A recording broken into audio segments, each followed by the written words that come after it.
আসসালামু আলাইকুম। Channel I সংবাদে সবাইকে আমন্ত্রণ জানাচ্ছি আমি আল আভি জাহান। সংবাদের শুরুতেই জানিয়ে দিচ্ছি ফ্রেশ আটা ময়দা সুজি সংবাদ শিরোনামগুলো। রংপুরের তারাগঞ্জে গণপিটুনিতে দুজনের মৃত্যুর ঘটনায় 2 এসআই সহ 8 পুলিশ সদস্য সাময়িক বরখাস্ত, দায়িত্বে অবহেলার অভিযোগ। গণ অভ্যুত্থান পরবর্তী সময়ের চেয়ে আইন শৃঙ্খলা পরিস্থিতির উন্নতি হলেও কাঙ্ক্ষিত পর্যায়ে নেই বলে বিশেষজ্ঞদের মত, রাজনৈতিক সদিচ্ছায় গুরুত্ব আরোপ।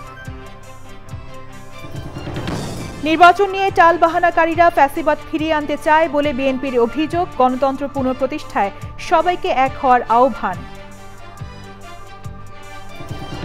চোরা শিকার আর খাদ্য সংকটে আশঙ্কাজনক হারে কমেছে হাতির সংখ্যা, নিরাপদ আবাস নিশ্চিতে পরিবেশবাদী ও বিশেষজ্ঞদের তাগিদ।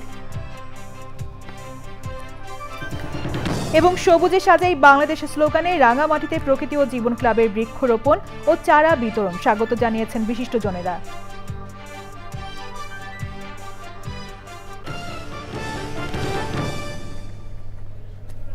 সংবাদ শিরোনামগুলো জানাচ্ছিলাম। এখনকার এই সংবাদ আয়োজন একই সঙ্গে চ্যানেল আই এর ইউটিউব চ্যানেলে এবং চ্যানেল আই এর ওটিটি প্ল্যাটফর্ম আইস্ক্রিনে লাইভ স্ট্রিম হচ্ছে।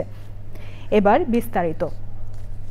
নিরাপত্তা বিশেষজ্ঞরা বলেছেন 24-এ গণ অভ্যুত্থান পরবর্তী সময়ের চেয়ে বর্তমানে আইনশৃঙ্খলা পরিস্থিতি অনেকটা উন্নতি হলেও তা কাঙ্ক্ষিত পর্যায়ে পৌঁছেনি। পুলিশের সাবেক আইজি মোহাম্মদ নুরুল হুদা চ্যানেল আইকে বলেছেন, রাজনৈতিক দলগুলোর সদিচ্ছা ছাড়া আইনশৃঙ্খলা পরিস্থিতির উন্নয়ন সম্ভব নয়। শহীদুল্লাহ রাজুর রিপোর্ট। গত এক বছরে আশঙ্কাজনকভাবে বেড়েছে মব ভায়োলেন্স, খুন, ধর্ষণ, চাঁদাবাজি, ডাকাতিসহ বিভিন্ন অপরাধ। গত শনিবার রাত 9টার দিকে রূপগঞ্জের তারাগঞ্জে চোর সন্দেহে রূপলাল দাস ও তার ভাগ্নির স্বামী প্রদীপ লালকে পিটিয়ে হত্যা করা হয়। রূপলাল তারাগঞ্জের স্থানীয় বাজারে জুতা সেলাই করতেন। নিজেদের পরিচয় দিয়ে হাত জোর করে মৃত্যুর হাত থেকে বাঁচতে আকুতি জানিয়েছিলেন তারা, তবু শেষ রক্ষা হয়নি। গণপিটুনির সময় ঘটনাস্থলে গিয়ে মবের ভয়ে পুলিশও তাদের উদ্ধার না করে ফিরে যায়। সম্প্রতি গাজীপুরে এক সাংবাদিককে ইট দিয়ে থেতলে দেওয়া হয়, আরেক সাংবাদিককে কুপিয়ে হত্যা করে সন্ত্রাসীরা। এর আগে পুরান ঢাকার ব্যবসায়ী সোহাগকে প্রকাশ্যে নৃশংসভাবে হত্যা করা হয়। কিশোর গ্যাংয়ের দৌরাত্মেও অতিষ্ঠ মানুষ। পুলিশ সদর দপ্তরের তথ্য অনুযায়ী প্রতিদিন গড়ে 11টি করে খুনের ঘটনা ঘটেছে। গত বছরের জুলাই থেকে চলতি বছরের জুন, এই এক বছরে 3838টি খুনের মামলা হয়েছে। এবছর জানুয়ারি থেকে জুন পর্যন্ত খুনের মামলা হয় 1931টি। নারী ও শিশু নির্যাতনের মামলা হয়েছে 17,900টি। বিভিন্ন অপরাধে অন্তর্বর্তী সরকারের 11 মাসে মোট মামলা হয়েছে 1,53,186টি। কেবল ডিএমপিতে গত এক বছরে মোট মামলা হয়েছে 17,405টি, আর বিভিন্ন অপরাধে গ্রেপ্তার হয়েছে 36,397 জন। অপরাধগুলো জুলাই আগস্টের পরপর কিছুটা সময় বাড়তি ছিল, এটা বর্তমানে অনেকটাই নিয়ন্ত্রণে চলে এসেছে এবং গত কয়েক মাসে এই যে প্রবণতাটা, অপরাধ সূচকটা, সেটা অনেকটাই নিম্নমুখী আছে। পুলিশের সাবেক আইজি মোহাম্মদ নুরুল হুদা বলেন, যে কোনো অভ্যুত্থানের পর পরিস্থিতি কিছুটা বিশৃঙ্খল হতে পারে। রাষ্ট্রের তরফ থেকে কত বড় রকমের সহিংসতা হয়েছে, তো তারপরে তো একটা বিশৃঙ্খল পরিস্থিতি থাকারই কথা পৃথিবীর বিভিন্ন জায়গার অভিজ্ঞতা থেকে যদি আমরা দেখি। অপরাধীদের পার পেয়ে যাওয়ার মনোভাব অপরাধ বৃদ্ধির অন্যতম কারণ বলে মনে করেন পুলিশের এই সাবেক মহাপরিদর্শক। এখন কোনো রাজনৈতিক সরকার নাই, অতএব যারা দুষ্কৃতিকারী বিভিন্ন মহলের, বিভিন্ন রঙের, তারা এই পরিস্থিতিতে একটা সুযোগ নেওয়ার চেষ্টা করে। এটা বন্ধ করতে হবে। সেটা সন্ত্রাসী ও চাঁদাবাজদের বিরুদ্ধে পুলিশের চিরুনি অভিযান ছাড়াও সেনাবাহিনীর অভিযানে গত বছরের 8 আগস্ট থেকে এ পর্যন্ত প্রায় 16,500 অপরাধীকে গ্রেপ্তার করা হয়েছে। Shahidullah Raju, channel I, Dhaka. উপদেষ্টা পরিষদের বৈঠক হয়েছে। রাজধানী তেজগাঁওয়ে প্রধান উপদেষ্টার কার্যালয়ে এই সভা হয়। অন্তর্বর্তী সরকারের প্রধান উপদেষ্টা অধ্যাপক ডক্টর মোহাম্মদ ইউনুস এতে সভাপতিত্ব করেন। বৈঠকে উপদেষ্টা পরিষদের সদস্য এবং বিভিন্ন মন্ত্রণালয়ের সচিব সহ কর্মকর্তারা ছিলেন।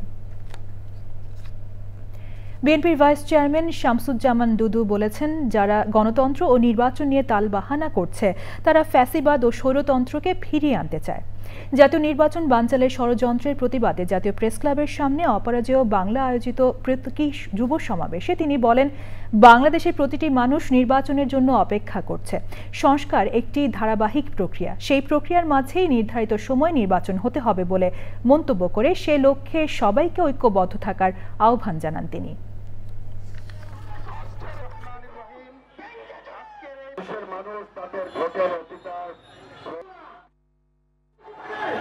গণতন্ত্র নিয়ে যদি কেউ টালবাহানা করে, নির্বাচন নিয়ে যদি কেউ টালবাহানা করে, তাহলে বুঝতে হবে তারা স্বৈরতন্ত্র এবং ফ্যাসিবাদকে ফিরিয়ে আনতে চাচ্ছে।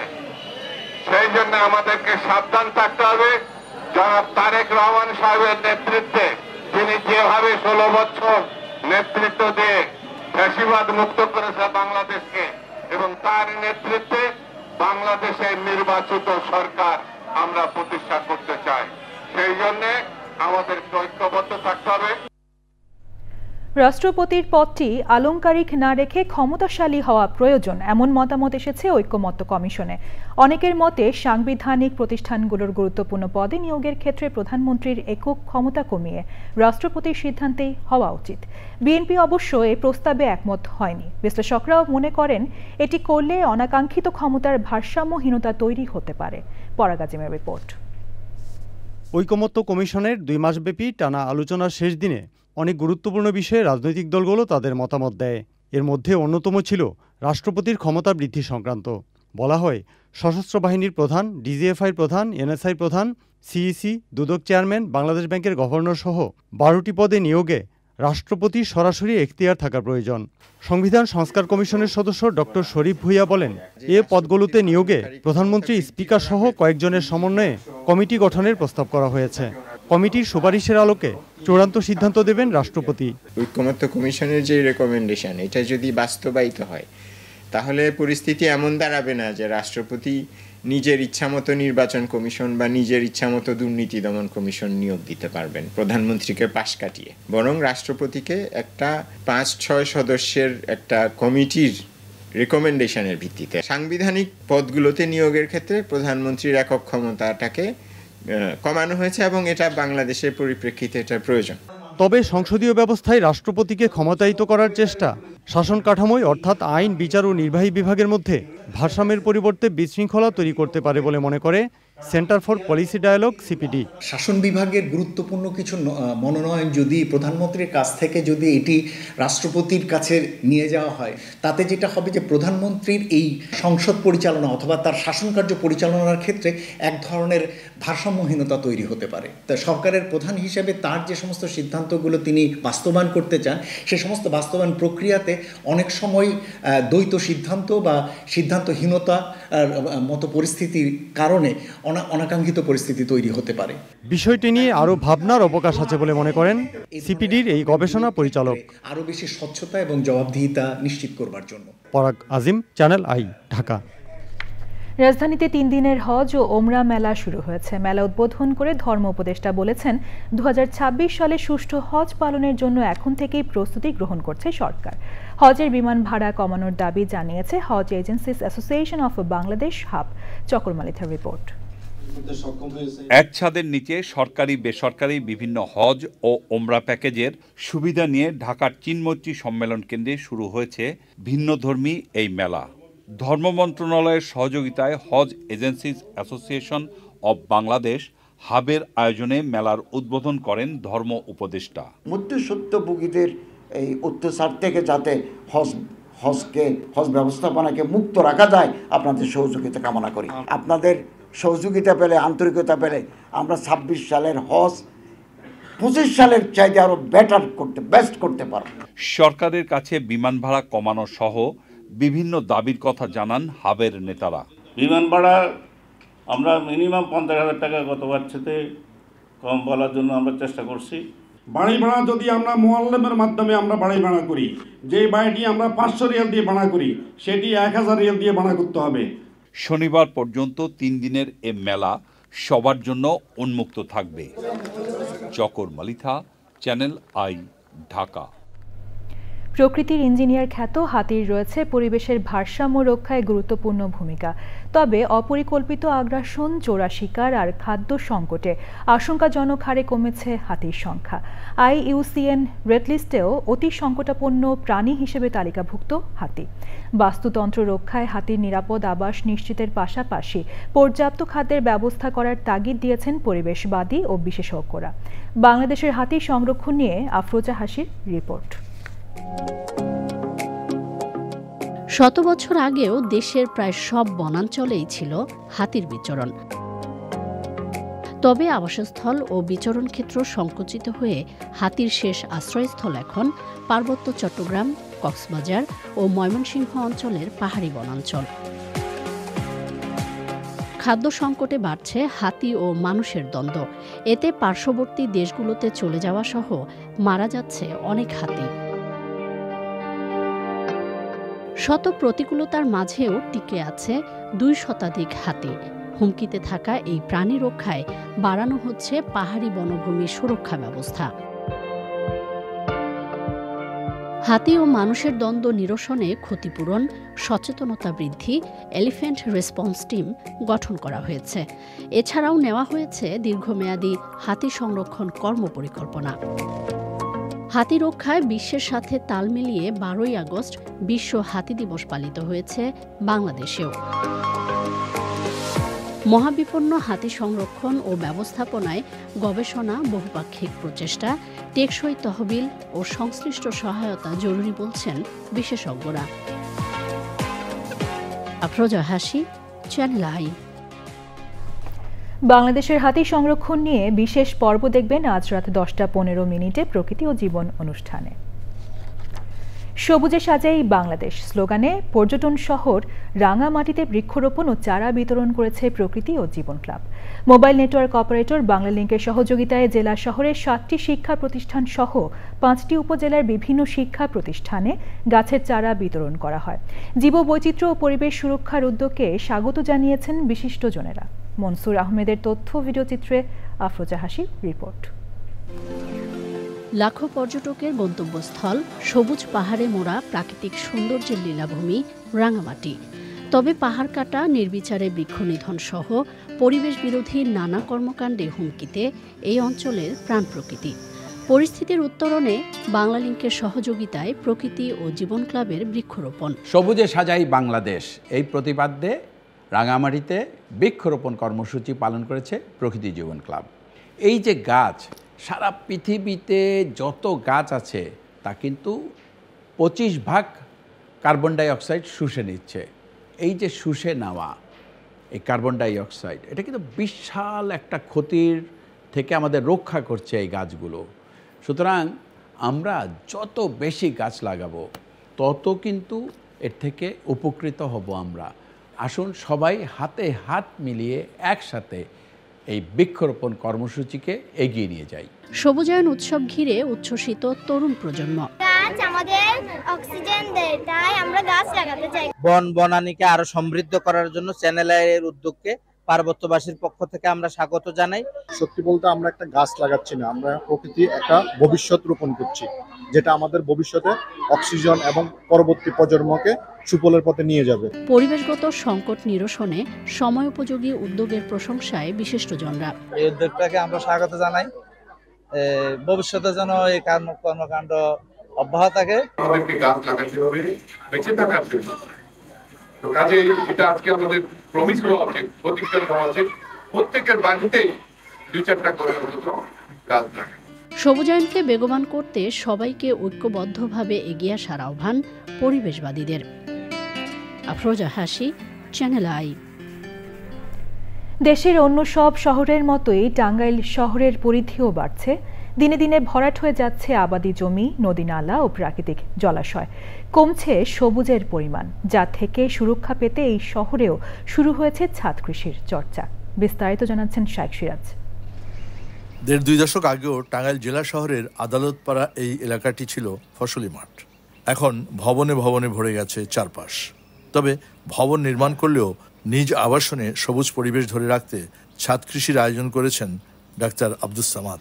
এখানে তো আগে ধান ক্ষেত ছিল, গাছ ছিল, ওগুলি কাটা পড়া মানসিকভাবে একটু হয়ে গেলাম, যেগুলি ধ্বংস হইলে এগুলো যদি সবুজায়নের জন্য গাছপালা দরকার। প্রথমে আমি শীতের ফুল দেওয়া শুরু করি। আচ্ছা, প্রথম ছিল ফুলের। ও আচ্ছা, তারপরে আস্তে আস্তে আমি কিছু ফল গাছের। ছোট্ট আয়তনেও শোভা পাচ্ছে বিচিত্র ফল ফসল, যা এগিয়ে নিতে সহযোগিতা করছেন ডক্টর সামাদের কন্যা এবং তার জামাতা সহ পরিবারের সকলেই। আমি তো আব্বাকে দেখেই শিখলাম। আর আশেপাশে তো গাছ থাকলে ভালো লাগে, সারাদিন রোগী হসপিটাল। এই পুরো ছাদের ভিতরে তোমার লাগানো গাছ আছে? আমরা গাছ তোমার লাগানো না? এখানে এসে বসলে অনেক ভালো লাগে, এটা একটা রিক্রিয়েশন তো অবশ্যই। আর নিজের হাতে গাছ বুনে সেটা ফল হওয়া কিংবা ফুল ফোটা, এটাও একটা আনন্দের ব্যাপার। এই চিকিৎসক পরিবার বলছেন শহরের ভেতরেও সবুজ বিস্তার ধরে রাখাটা খুব জরুরি। শহরগুলো কেড়ে নিচ্ছে সবুজ আর আবাদি জমি। এর ভেতরে থেকেও যারা ভবন তৈরি করে ছাদটিকে ফেলে না রেখে সবুজের আস্তরণ দিয়ে ঢাকছেন, তাদেরই একজন হচ্ছেন ডাক্তার আব্দুল সামাদ। এটি অন্যদের জন্য হতে পারে অনুকরণীয়। টাঙ্গাইল সদরের আদালতপাড়া থেকে শাইখ সিরাজ, চ্যানেল আই। প্রিয় দর্শক, এ নিয়ে বিস্তারিত প্রতিবেদন দেখবেন আজ বেলা ৩টা ৫ হৃদয় মাটি ও মানুষের ডাক অনুষ্ঠানে। সংবাদের এই পর্যায়ে নিচ্ছি বিরতি। কিংবদন্তি চলচ্চিত্রকার আমজাদ হোসেনের ৮৩তম জন্মবার্ষিকী আজ। তিনি একাধারে ছিলেন চলচ্চিত্র পরিচালক, অভিনেতা, সংলাপকার, চিত্রনাট্যকার, প্রযোজক, টিভি নাট্যকার, গীতিকার ও সাহিত্যিক। চলচ্চিত্র ও সাহিত্যের বিভিন্ন শাখায় মানুষের জীবন সংগ্রামের গল্পকে নিখুঁতভাবে তুলে ধরেছেন তিনি। ব্যক্তি হিসেবে তিনি ছিলেন সহজ সরল, মিশুক ও সদালাপী। তার পরিচালিত প্রথম চলচ্চিত্র আগুন নিয়ে খেলা। কাজের স্বীকৃতি হিসেবে ১৯৯৩ সালে ২১ পদকে ভূষিত হন তিনি। ১২টি জাতীয় চলচ্চিত্র পুরস্কার ও ৬টি বাচসাস পুরস্কার অর্জন করেছেন আমজাদ হোসেন। তিনি প্রথম ব্যক্তি হিসেবে ৬টি ভিন্ন বিভাগে জাতীয় চলচ্চিত্র পুরস্কার পান। পেয়েছেন শিশু সাহিত্য ও বাংলা একাডেমি সাহিত্য পুরস্কার সহ একাধিক পুরস্কার। ১৯৪২ সালের ১৪ই আগস্ট জামালপুরের ইকবালপুরে জন্ম নেন আমজাদ হোসেন। তার বাবার নাম মৌলভী নুরউদ্দিন সরকার এবং মায়ের নাম কারিমাতুন্নেসা। গুণী এই ব্যক্তিত্ব ২০১৮ সালের ১৪ই ডিসেম্বর মৃত্যুবরণ করেন।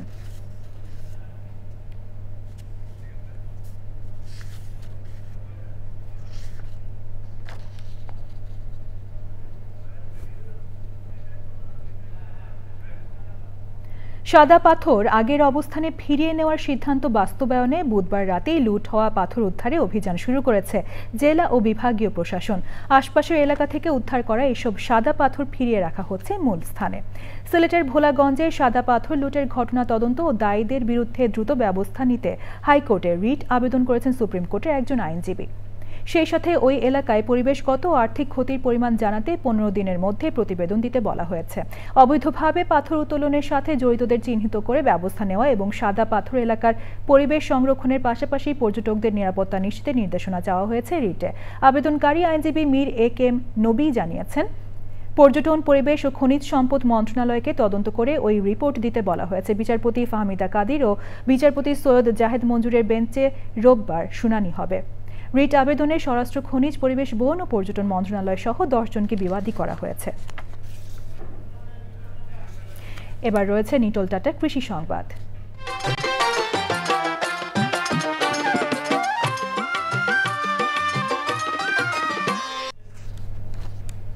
18 কাঠা জমিতে 18 রকম সবজি, শুনতে অবাক লাগলেও এমন ব্যতিক্রমী দৃষ্টান্ত স্থাপন করেছেন মেহেরপুরের গাংনী উপজেলার ভ্রমরদহ গ্রামের কৃষক আবুল কালাম কালু। অন্যের জমি বর্গা নিয়ে তিনি গড়ে তুলেছেন এক অভিনব সবজি খামার।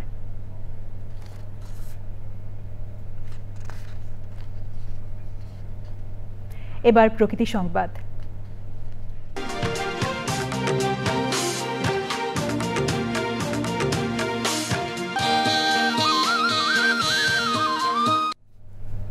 মুন্সিগঞ্জের টঙ্গীবাড়ির দিঘিরপাড় বাজারে পদ্মা নদীর আকস্মিক ভাঙন শুরু হয়েছে। প্রবল স্রোতে মুহূর্তে বিলীন হয়ে গেছে বাজারের বেশ কিছু ব্যবসা প্রতিষ্ঠান। ভাঙনের ঝুঁকিতে শতাধিক দোকান। ভাঙন রোধে শিগগিরই জিও ব্যাগের মাধ্যমে প্রতিরোধ কার্যক্রম শুরু হবে জানিয়েছে জেলা প্রশাসন।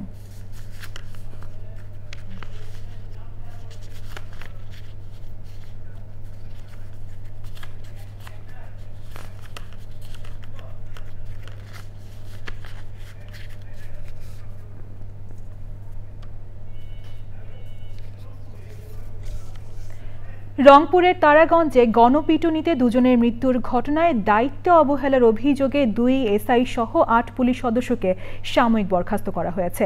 সাময়িক বরখাস্ত হওয়া পুলিশ সদস্যরা হলেন তারাগঞ্জ থানার SI Abu Zobayer, SI Shafiqul Islam, constable ফারিকুদ Akter জামান, ধীরাজ কুমার রায়, হাসান আলী, ফিরোজ কবির, মোক্তার হোসেন ও বাবুল চন্দ্র রায়।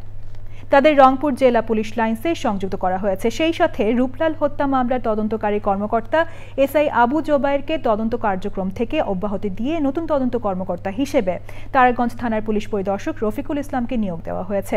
গত 9 আগস্ট রাতে তারাগঞ্জের কুরসা ইউনিয়নের ঘনিরামপুর ডাংপাড়া গ্রামের রূপলাল ও তার ভাগ্নি জামাই প্রদীপ বাড়ি ফেরার পথে গণপিটুনিতে নিহত হন। এই ঘটনায় রূপলালের স্ত্রী ভারতী রানী বাদী হয়ে তারাগঞ্জ থানায় একটি হত্যা মামলা দায়ের করেন। সবশেষে ফ্রেশ আটা ময়দা সুজি সংবাদ শিরোনামগুলো জানিয়ে দিচ্ছি আরও একবার। রংপুরের তারাগঞ্জে গণপিটুনিতে দুজনের মৃত্যুর ঘটনায় 2 এসআই সহ 8 পুলিশ সদস্য সাময়িক বরখাস্ত, দায়িত্বে অবহেলার অভিযোগ। গণ অভ্যুত্থান পরবর্তী সময়ের চেয়ে আইন শৃঙ্খলা পরিস্থিতির উন্নতি হলেও কাঙ্ক্ষিত পর্যায়ে নেই বলে বিশেষজ্ঞদের মত, রাজনৈতিক সদিচ্ছায় গুরুত্ব আরোপ। নির্বাচন নিয়ে টালবাহানাকারীরা ফ্যাসিবাদ ফিরিয়ে আনতে চায় বলে বিএনপির অভিযোগ, গণতন্ত্র পুনঃপ্রতিষ্ঠায় সবাইকে এক হওয়ার আহ্বান। চোরা শিকার আর খাদ্য সংকটে আশঙ্কাজনক হারে কমেছে হাতির সংখ্যা, নিরাপদ আবাস নিশ্চিতে পরিবেশবাদী ও বিশেষজ্ঞদের তাগিদ। এবং সবুজে সাজাই বাংলাদেশ স্লোগানে রাঙামাটিতে প্রকৃতি ও জীবন ক্লাবের বৃক্ষরোপণ ও চারা বিতরণ, স্বাগত জানিয়েছেন বিশিষ্টজনেরা।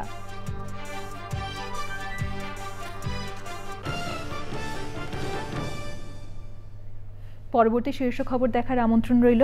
ধন্যবাদ সবাইকে।